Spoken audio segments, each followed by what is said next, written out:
Is it still as much fun after all these years off the professional circuit to play amongst the top players on the ATP Champions Tour? Do you still enjoy it as much?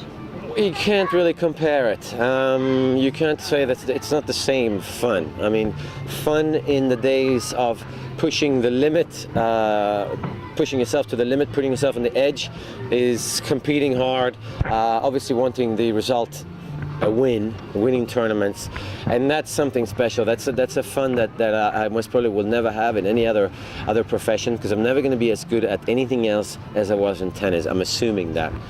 This is different fun. It's competition. You put yourself on the edge. Winning or losing is not the main objective here. It's more about playing hard, playing well, making sure everybody has a good time, and promoting the game of tennis, and obviously promoting yourself a little bit. But it's fun in a different way.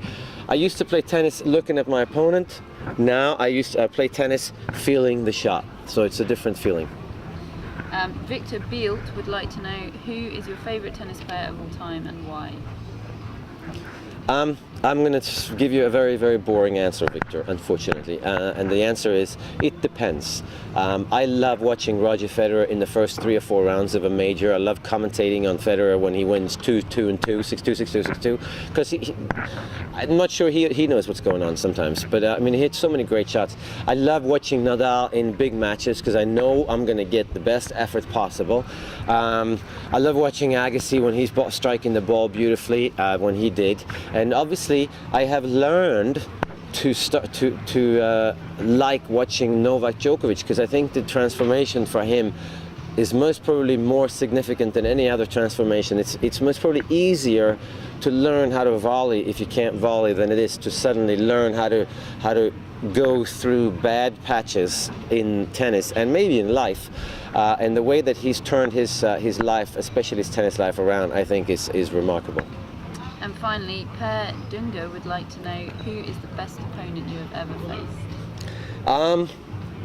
Well, that's also a trick question, because I faced Andre Agassi a couple of times, 2 weeks in a row in 1995, and I was 31 years old, and I just sort of made a comeback for a couple of years, and I reached the semifinals of the Canadian Open, and I thought I was playing pretty well, making a comeback, ranked 41 in the world.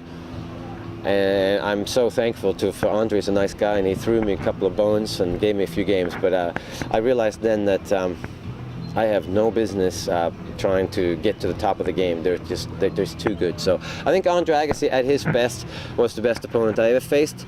Ivan Lendl would make you look silly sometimes. John McEnroe obviously beat me really badly a few times. And then the last one, I would have to say, I was 17 and I played Mr. Bjorn Borg.